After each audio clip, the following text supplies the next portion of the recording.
Natalie Simper, and this is The Limitless Musician, a podcast by KE Creative.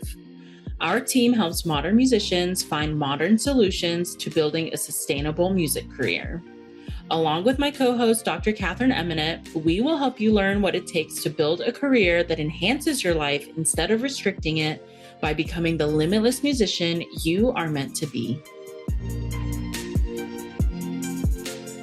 Hey friend, welcome back to the podcast. It is officially cold here in Georgia, and I am not a fan of the cold at all. But I'm here nice and cozy in the studio today without any fur assistance, and I've got my cup of herbal tea, and I'm just super ready to dive into this episode. And before we get into the topic of today's episode, I just wanted to take the time to answer a question that I received from someone on the Limitless Musician page on Instagram. So if you're listening, hey, Pascaline, I hope you're well in Belgium whenever you're hearing this episode. And Pascaline DM'd me recently to ask a question that I thought that others would probably have a similar question, or they definitely want to hear this answered. So she asked me, how did you, as a freelance musician, financially support yourself when you needed time to heal from burnout? And a follow-up question of, if I'm running my own private studio, how can I take time for things like vacations or medical leave? And these are super big and important questions that definitely need more than just a DM to do them justice. So here I'm going to answer that question. The shortest answer I can give, and I'm going to go a little bit more into detail, but the shortest answer that I can give for both questions is to create a structure, either through your freelancing schedule or your private studio or all the other jobs that you do, that helps factor in time off or a contingency plan for medical leaves or just unplanned events before you need them. And I'm going to explain a little bit more about that just based on my own experience and also what I've seen from our coaching clients who have definitely needed to factor in time off and just weren't really sure where to start with that. So when I first started teaching privately and freelancing full time, I didn't even think about time off. I was single. I was only responsible for myself. And I was totally fine with working day in and day out without hardly any time off. But as the years have gone on and life has done its thing, I just realized that I couldn't continue working nonstop like that. And also I was ignoring a lot of my personal needs, like my health and just the fact that I'm not a machine and I can't work 100% of the time, day in and day out. And this was especially true after my life situation went through some big changes. I got married, we adopted 3 dogs, and I finally came to that realization that I needed to be able to balance my life better. So the key in my transformation from a musician without a personal life to a human that just happens to have a music career was structure. The way I structured my time, priorities, and my career influenced whether or not I was able to have time away from my career. So I went from saying yes to every single gig, taking every student who asked for lessons, to then saying no to gigs that didn't fit my needs, and to building my studio and my studio policies to be able to protect my time on and off the clock. So my advice when trying to create a sustainable way to structure your work life is to think about the lifestyle that you want outside of your career. Ask yourself questions like, do I want the weekends off? Do I want to be able to go on vacations? Do I want to work within certain hours? And for me, I decided that I did not want to work on the weekends full time. I wanted to have regular time off throughout the year for either vacation, spending time with family, or just to like do nothing. And I also decided that I did not want to work past 7:30 p.m. on a weeknight. So I took the time to add policies to my private studio structure, and they allowed me to have the schedule that I wanted, not the schedule that I felt pressured to provide for students and their families. And while I do accept gigs past 7:30 p.m. and occasionally on the weekends, and I do sometimes work past 7:30 p.m., it's not every single week. I weigh all the pros and cons of those situations on a case by case basis instead of just saying yes to everything up front and then like totally regretting it down the line or like as I'm actively doing it. So, creating a structure can actually give you the liberty to be a little bit more flexible and either enforce your boundaries or your policy or your structure that no, I don't want to work past this time, or I don't really want to take on work on these certain days of the week. And when situations come up where you decide you want to be able to do that, then you don't feel pressured. You have the option to say yes, and you feel more motivated and energized to do that instead of feeling obligated to do it. And right now, you may be in a position where you need to say yes to most or every opportunity that comes your way, like for financial reasons or a myriad of other reasons. And that's totally okay. I have, I've been there. And so if you feel like you can't suddenly transform your life into what you want down the road, then you don't have to have this like now or never mentality. You can take the time to figure out what lifestyle you want, the lifestyle that's going to make you feel happy and fulfilled, and then brainstorm to see what small changes you can make now that will slowly get you to that goal. All the changes in my studio's policy and how I run my business, they didn't happen overnight. They happened over time as I realized certain things that, oh, I'm giving a lot of my time in this way and it makes me feel resentful. How can I change or how can I include policies that can eliminate that so that I can stay energized for my private students, but also feel like I'm not sacrificing more than I'm willing to sacrifice for my business? It definitely took me years to go from working myself to the bone and never having the luxury of taking a day off to feeling like my career doesn't control my life anymore. So, making changes now can definitely help you avoid burnout or put you in a position to deal and manage with burnout in more sustainable ways down the line. And if you're new to the podcast, I talk pretty in depth about my personal experiences with burnout and having to take medical leaves from my own private studio and how that went. And those episodes were from the first season of the podcast. So I would definitely recommend checking them out. Also, most recently, I was in a car accident that put me out of commission as a performer. And I had to take a few weeks off from private teaching to heal, doctor's appointments, like all that stuff. So, thanks to the pay structure and the policies that I have established over the past couple of years for my private studio, I actually didn't lose any income. I was able to focus on my healing and just on myself. And my students and their families were super supportive and understanding throughout the process. If you want the short rundown of my experiences of having to take leave from my own studio or taking breaks from freelancing, over the years, I've taken a month leave for mental health reasons. I had to take a month leave because I was bedridden at one point and also needed to have my gallbladder removed. I took a few weeks leave when I had my ACL reconstruction surgery back in 2024. And then I had this car accident this past summer. So I definitely relate to like having that sudden need to take medical leave or personal leave, the things that you can't exactly schedule and predict and plan for.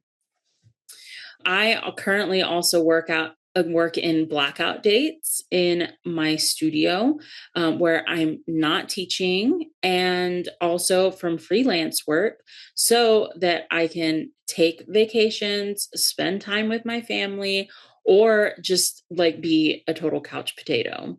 And actually, as I'm recording this today, I am in the process of packing for a vacation.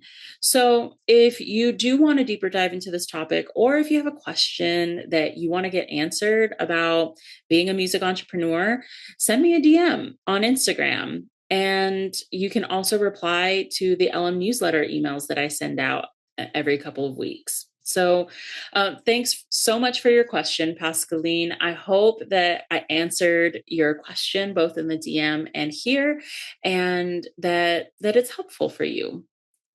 So, speaking of making small changes now for the future, today's episode is all about resolutions, specifically New Year's resolutions. Have you ever set a New Year's resolution to jumpstart new habits that you believe can change your entire life? There's a whole cultural movement to setting ambitious New Year's resolutions and transforming into a new person overnight. But did you know that about 8% of people actually stick to their resolutions long term? And that February is prime time for abandoning them altogether? If you're feeling seen with that last sentence, then I'm here to tell you that failing to keep a New Year's resolution is not a litmus test for being a good person. And if you fall into that camp, you are in the 92% of people who struggle to keep resolutions. So I'd say you're in pretty good company. In my experience with resolutions, I found them to be ultimatums dressed up as goals, a way to hide perfectionism and put a nice little bow on it. My inner perfectionist loves to tell me that I have to be all in or all out in order to hit my goals. That if I can't do something right the first time, why should I bother trying at all? But the logical part of my brain tells me that even if I'm capable of reaching a goal, there will be slips and setbacks along the way. And I just have to accept that the journey is something that I can never completely control. This kind of goal setting that expects you to be perfect to achieve the end result is just not realistic. It doesn't take into account that there are many small steps that have to happen in order to make the resolution stick long term, beyond a year, and that not all resolutions are one size fits all. It also doesn't give you the space to think about the little details that make up the big picture. The biggest factor that resolutions miss the mark on is that growth and transformation don't only happen at the beginning of the year. While resolving to work out every day in January seems like an admirable goal, there may be other elements that may prevent it from being the right time for you to achieve this goal. Maybe you were recently injured and working out every day would just be too much physically, or you can't afford the gym equipment or the membership, or you just can't fit it into your schedule without sacrificing something important like sleep or meals. Again, while January feels like a great time to resolve to be a new you, the timing for certain resolutions may not always neatly line up with the calendar. So, if not all New Year's resolutions are New Year friendly, why is this hype still there? As a human being, finding landmarks in time not only helps you organize your life as it's happened up until now, but these landmarks help organize your growth into your life for the future. You have these landmarks everywhere on your personal timeline: birthdays, semesters, the start of a new job, or some other important life event, Mondays, and so on. January 1st is a classic landmark for tracking the passage of time in years. And as the first day of the first month, it's pretty logical that that's what it would be. The other benefit to using time landmarks is that it both marks the beginning and the end of something. January 1st is the end of one year and the beginning of another. So, this landmark will create this fresh start effect where you feel like you can stop one habit and begin a new and better habit with a clean slate. A perfect example is, "Oh, I didn't stick to my diet last year, but I'm going to stick to it every single day this year." You can write off the perceived failure of 2025 and convince yourself that 2026 will be nothing like the year before and that you'll actually stick to that diet every single day, which I have my own personal feelings about diets, but that is for another podcast. The root of my issue with resolutions is that they are rarely set with the reality of the human condition in mind. As a human, you're not designed to be perfect or to suddenly wake up and just be a different person. There's something that I have been reading about and kind of learning and reflecting for my own life, which I have found really, really helpful, especially in the space of goal setting and reflecting on how I'm achieving my goals. So, to explain this further, I want to talk a little bit about dialectics.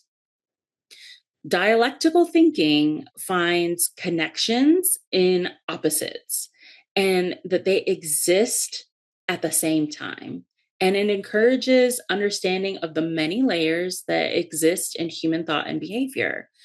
Dialectical thinking is something that is a psychological term. I think it's called dialectical behavioral therapy, like DBT.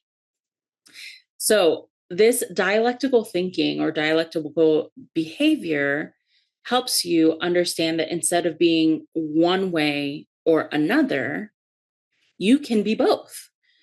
A great example of this is, I want to change, but I am also afraid to change.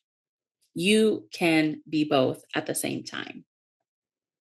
This particular dialectic is one that really speaks to my soul because I am a super, super creature of habit. I've always loved predictability and hated change. And yet at the same time, I completely understand that things cannot always stay the same and that things can change for the better. And in terms of resolutions, we can want to change, but still need time to enact real and sustainable change that can't happen within the confines of a simple and fast resolution. You may see practice challenges on socials like the 100-day practice challenge and think that the moment you miss a day, whether it's day 3 or day 50, is the moment that you've completely failed and that you can no longer achieve the goal of completing the challenge. But if you view this from that dialectical perspective, you might see that, yeah, you missed a day, but you can also still feel committed to the challenge and continue on with it. If you haven't listened to season 2, episode 1, which was released last August on the podcast, it was all about goal setting and breaking down bigger goals into simpler tasks. I think it would be really interesting to hear how my perspective on goal setting has either changed or stayed the same. So I don't know. I definitely recommend going back and listening to it and maybe letting me know how my opinions or perspectives have stayed the same or have changed in the past couple of months. In that episode, I shared my short term, my midterm, and my long term goals. And I remember that one of my goals was to prioritize my personal health. And I had outlined specific tasks or markers in this goal that could help me make progress. Now that it's been several months since I set that goal, I can confidently say that my health has improved. I can see and feel and notice the changes.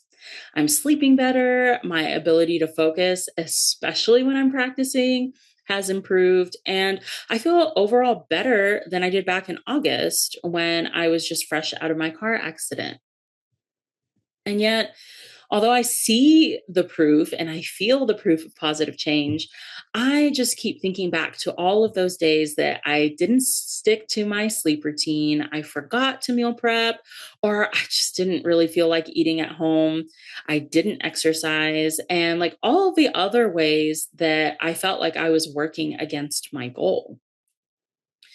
My dialectic phrase for my journey with this specific goal has been: I don't always make decisions that support my wellness goals, and yet I am still becoming healthier. So I want you to think of your personal and professional goals. If you had to create a dialectic phrase to describe your goal journey, a phrase that acknowledges that two opposites can be true at the same time, then what would it be? And I'll give you a couple of examples. I have the desire to practice every day, and I understand that my schedule will not allow me to practice every day. I feel confident in my performance skills, and I feel unsure about my ability to perform well. I know many important career skills, and I acknowledge that there are many skills I still need to learn. I am comfortable with where my music career is now, and I know that there is room to grow. Where resolutions try to remove or minimize the margin of error, healthy habit building not only acknowledges the possibility of mistakes, but it actually embraces these setbacks as part of the journey to your goal. So, as you reflect on your current goals for life and career and everything in between, here are some tips for working out how you can embrace change that can lead to long term impact in your life. One, set micro goals or goals that can be easily reached and that will get you one step closer to your bigger or more long term goal. What can you do today or this week or this month to move your needle forward? It can be as simple as sending that email, organizing your workspace, or just sticking to the routine that you've outlined in your schedule. Two, use landmarks in time to measure progress and then adjust your goals as needed, rather than to completely transform everything all at once. Reflect on the past day, the past week, the past month, etc., and take time to acknowledge what you have done just as much as what you haven't done. I do this all the time with my private students. When they play in their lessons, I'll always ask them when they finish playing, what did you do well and how can you improve? Their minds are already racing with a laundry list of their mistakes or the things that went wrong. But when I insist that they answer the first question, what did you do well, first, they are sometimes stumped on saying what they did correctly, or they have trouble thinking of something. So when you reflect, try asking these same questions. What did I do well? And how can I improve? And try answering that first question first. I promise that it may feel really difficult, but the more you practice, it'll get easier to answer that first. Three, find habits, routines, or other structures that help motivate you and also account for time to rest, think, and focus more on progress over perfection. There are a lot of external motivating events, challenges, and programs that can help on social media, groups, forums. For example, there is a Facebook group for flutists called Etude of the Week, where members can post a practice video of the week's assigned etude. They get feedback, encouragement, and they also have the accountability of having to share a recording with the group. If you remember Jill Deerer from last season, and if you're listening, hey, Jill, She created the Musician's 75 Hard Practice Challenge this month that includes practicing, off days, reflections, wellness sessions, and learning. So those are two examples of plans or structures that can help motivate you to continue on your journey of accomplishing your goals. If you're that kind of person who needs a ready built structure to stick to the goals or to make the progress, then I definitely recommend checking the practice challenge out, Musician 75 Hard by Jill, and finding other places like Etude of the Week that can help motivate you. 4, practice your dialectical thinking. Accept that there will be setbacks, you will make mistakes, and yet you can still accomplish your goals. You can be imperfect and still do what you set your mind to, even if the journey looks completely different than you expected it to look. 5, last but not least, avoid confining your growth as a human and as a musician within hard and fast deadlines like resolutions whenever possible. Of course, deadlines beyond your control will still exist, but be willing to adjust the deadlines you set for yourself so that you can focus more on the journey and less about perfectly achieving these goals. As someone who absolutely thrives on structure, routine, and predictability, I have found more growth and more appreciation for the detours on my path as I've done away with resolutions and focused on that progress over perfection. Whether you call it a resolution, a goal, or something else, you have the power to decide how you will make progress and deal with the inevitable setbacks that come with them.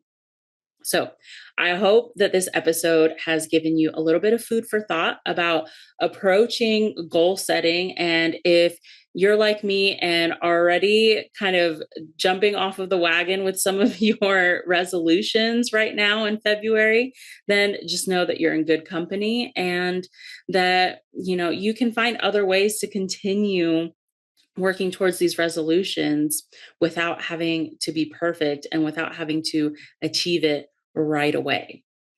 We've got some great, exciting guests on the podcast this season. Starting off with the next episode, we have a wonderful, wonderful guest. And I hope that you'll tune in because it'll be a really, really special episode. That's all for today's episode on The Limitless Musician.